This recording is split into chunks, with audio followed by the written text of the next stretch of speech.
Hi, welcome back to Unpaid Film Critic. Let's dive into Oppenheimer. Now, I watched Oppenheimer a couple days ago, and I've been thinking about it. It's a film that really sticks with you, like Barbie, but in different ways. This is more cinematographical. The cinematography and sound mixing and just overall feel of this film is amazing. I mean, it's Christopher Nolan, so you're bound to feel like you're going on a journey. And yes, it's 3 hours long. You're saying that's too long. It's really 2 hours, 30 minutes. I'm telling you, the last hour felt like a 30-minute montage. In my mind, but that's here or there. Also, in my mind, I think for 3 hour films, they have to tell a story. Now, I say that because I have a really big thing against Endgame's runtime. I didn't really like Endgame's runtime. I know it came out a couple years ago. It's Marvel, but I didn't really like it that much. The runtime, the actual film itself, I thought was great, but that's Marvel for you. Marvel, I don't know.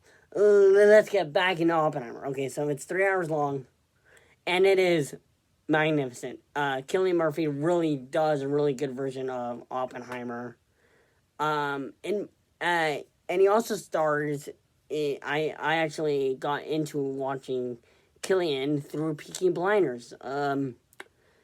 And is he has a different accent in this. Okay?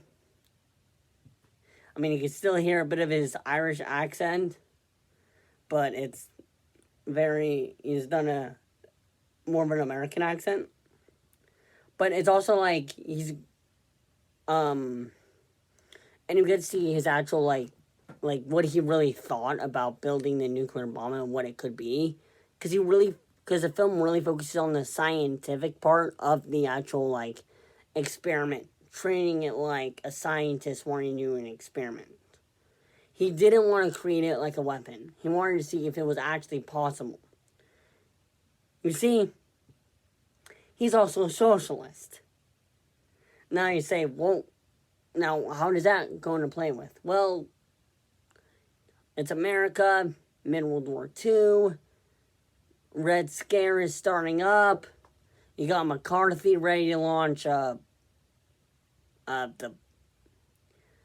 Black Book, ready to go after everyone who's suspected of communism. You got people. It's basically, you got to know a lot of there's a lot of geopolitics at play. Also, because it's like, and for him, he just has to live with that, and that's really interesting. Him having to deal with, like, throughout the film, he's like imagining the explosion itself, not the actual exploding onto the city, but just the actual testing of it, and it builds up to the testing, and it's deafening. I definitely think this is a film that really hammers home talks of denuclearization, or really made me want to think that we should denuclearize and have like denuclearize the world, like stop with like nuclear bombs and nuclear weaponry and stop weaponizing science. It's my opinion. This film also just really shows his life. He had a very complicated life through stuff. And the cinematography is just amazing. They definitely shot in New Mexico, because I've gone to New Mexico twice on backpacking trips through Philmont, which is Boy Scouts. And some of the cinematography reminded me of New Mexico very much. And the weather in New Mexico felt very much like the weather in Oppenheimer, like how it would be sunny one moment and then 20 minutes later it could be downpour rain. And he's waiting it out, and it builds up to the actual testing of it, and it's very tense. And this movie wanted me to get into nuclear science, but then I realized how hard nuclear science is, so I was like, I don't know if I should do it. Like, Like, this film, in my mind, is one of my favorites. Now, here's where I'm going to stick my neck out. Like I did for Barbie, I think this film's also going to get nominations. Okay? It's bound to get nominations. Best Director, Best Adapted Screenplay, because it's adapted from the book Oppenheimer Modern Day Prometheus, but they renamed it from Modern Day Prometheus to just Oppenheimer, and it's all written, and the actual script itself was written in the first person. Like, it's all from Oppenheimer's point of view. And they actually quote Prometheus by saying he brought fire from the sky. I think it's like he brought like lightning down from the sky, and he got burned, and that's kind of like what Oppenheimer did. Like, he brought down the power of the item, and that ended up burning him. Because at the end of it, you start to realize the actual how the U.S. government can be very, how politicians don't really think like scientists, and how it's like, oh, it's never been tested, so it's not possible. That doesn't work with politicians. That works with scientists, not politicians. And this movie really shows how apolitical, I mean, not how apolitical, but how Oppenheimer didn't really care about, like, the politics at play. He just cared about seeing if it was actually possible making this nuclear device. In my mind, I think this film is really well made. I highly recommend it. I've not seen it in IMAX, but I am probably going to watch it in IMAX. And I just feel this film is really good. I mean, I did do a Barbenheimer, but on 2 separate days back to back, so that was kind of nice. Because I had one day to watch one film, then think about it. Then one day to watch one film, then think about it. And I have to say that this film is gorgeous. Although there's one scene that I thought was, there's a couple scenes that I thought was weird.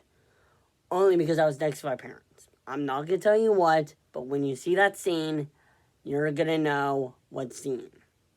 And if you don't, it involves certain stuff. I'm being very vague because I don't want to give any spoilers, but I would say this film is, it's magnificent. The sound mixing, I mean, this movie is going to sweep Oscar noms. Barbie and Oppenheimer is probably going to be like, I don't know how to say this, but Everything Everywhere All at Once. I think we're going to get more films like just very excellent. Yeah.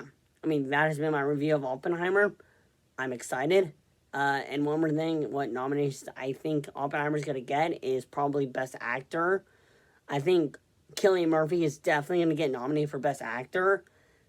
And maybe Emily Blunt gets nominated for Best Actress. And Florence Pugh maybe gets Best Supporting Actress. I mean, I'm just have to say, you look up the cast list of this film, and it's basically who's who of Hollywood. And Matt Damon even said that he was going to take a break from acting only if Christopher Nolan called. And Christopher Nolan called, so he was like, hey, if Christopher Nolan calls, you jump. It is that. Like, Christopher Nolan is that type of guy when it comes to filmmaking. I have to say, I love talking about Oppenheimer, and I'll see you guys next time. My next movie is this.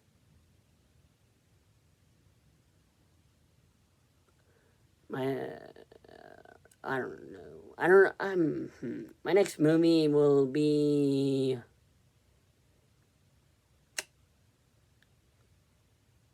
this. It involves Tom Cruise doing crazy stunts.